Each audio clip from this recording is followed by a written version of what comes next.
नमस्कार। आज की हमारी चर्चा का विषय भाग्य है। क्या वास्तव में भाग्य की सत्ता होती है? अनेक लोगों का एक प्रश्न होता है कि कृपया भाग्य के विषय में कुछ बताएं।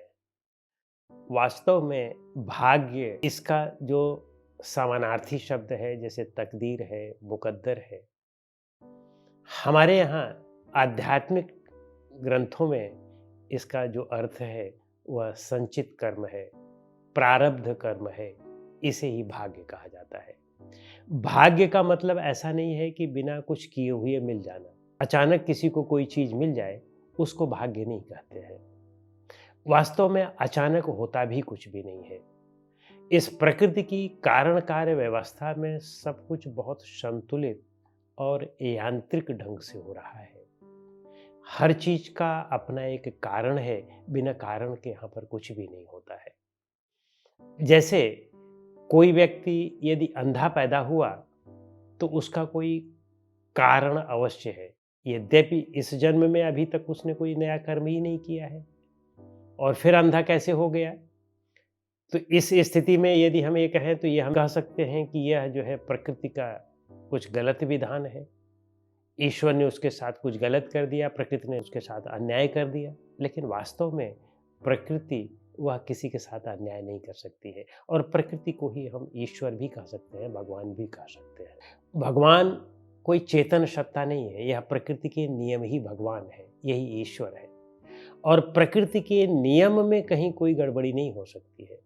बाकी हम लोग कुछ गड़बड़ी कर सकते हैं, सोच विचार में कुछ गड़बड़ी कर सकते हैं, किसी के साथ फेवरेटिज्म कर सकते हैं। किसी को फेवर कर दिया हमने, अनावश्यक फेवर कर दिया क्योंकि उससे हमारे आसक्ति है, राग है। किसी के साथ हमने नुकसान कर दिया क्योंकि उसके प्रति हमारी द्वेष है, ईर्ष्या है, घृणा है, इसलिए हमने उसके साथ गलत कर दिया। लेकिन प्रकृति में यह चीज नहीं होती है, क्योंकि प्रकृति में सोचने समझने की शक्ति ही नहीं है। ईश्वर में सोचने समझने की शक्ति ही नहीं है। वह तो बस जैसे को तैसा कर देता है। यदि आपने आग में उंगली डाली, तो आपका उंगली जलना ही जलना है। यदि आपने कीचड़ पर पैर रखा, तो आपके पैर में कीचड़ लगने ही लगना है। यह प्रकृति का नियम है।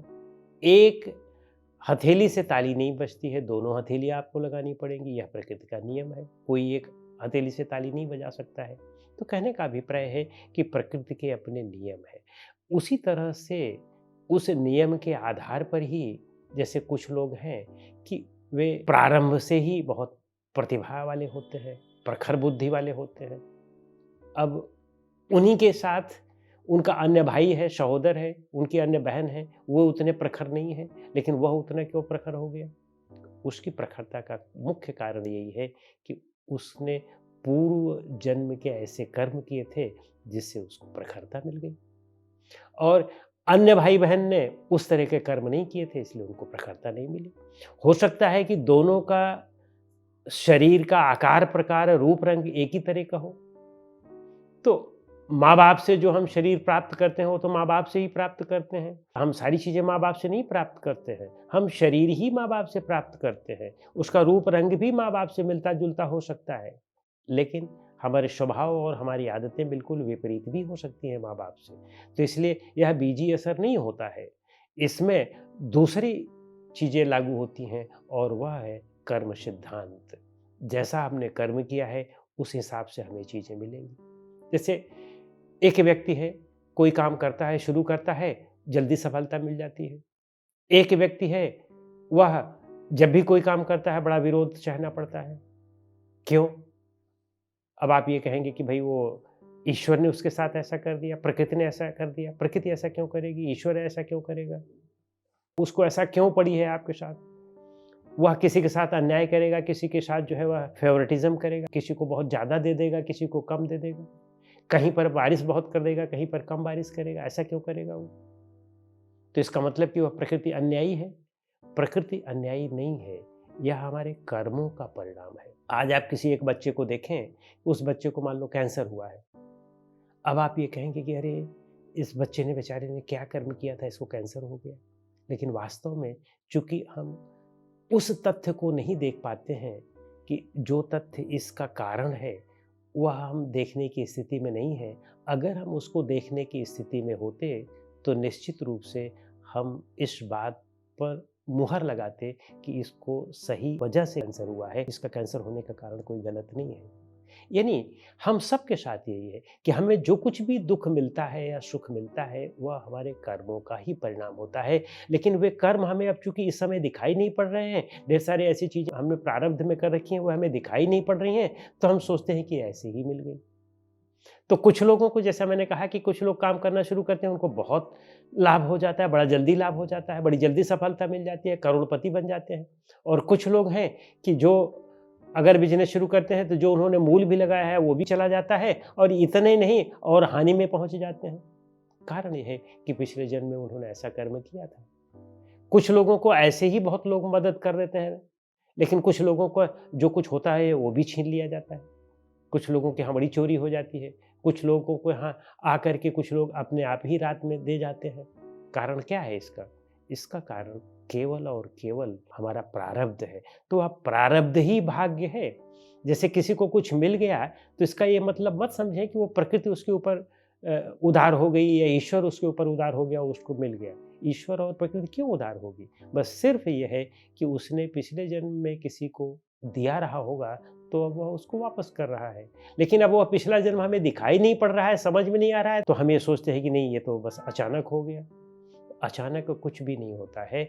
यहाँ पर जो कुछ भी होता है, पूरे कार्य कारण के नियम से होता है, पूरी समझ से होता है और इसलिए हम इस बात पर पूरी तरह से विश्वास करें, इसकी वैज्ञानिकता पर विश्वास करें, गहराई से इस पर सोच विचार करें, तो आप ये देखेंगे कि यह जो भाग्य है, भाग्य का मतलब ऐसे ही किसी के ऊपर अहेतुकी कृपा कोई नहीं है, यह हमारे ही अपने ही कर्मों का परिणाम है।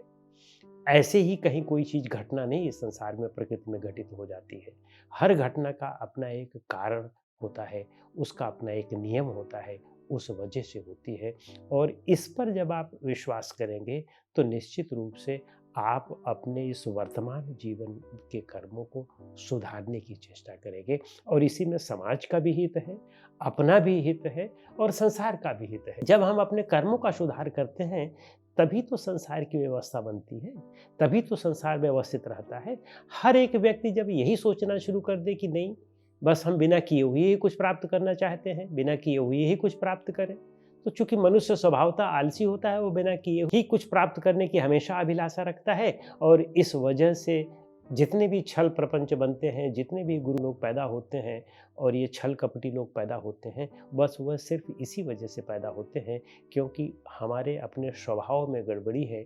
यदि हम अपने स्वभाव को सुधार लें, तो हमारे समाज में ऐसे लोगों का भी आगमन बंद हो जाएगा क्योंकि ऐसे लोगों का प्रश्रय नहीं मिलेगा और जब ऐसे लोगों को प्रश्रय नहीं मिलेगा, तो फिर ऐसे लोग क्यों आएँगे? आज तो ये लोग हमें निर्धन बना कर के खुद धनी हो जाते हैं।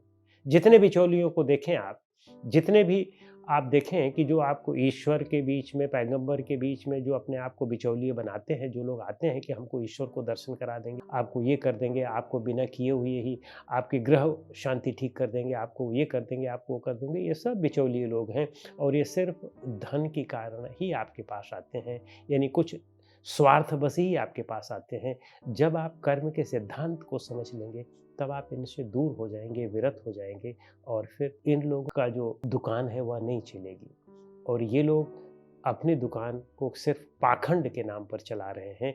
लोगों की उस गलतियों का फ़ायदा उठाते हैं जो लोग इच्छाओं में पागल हैं।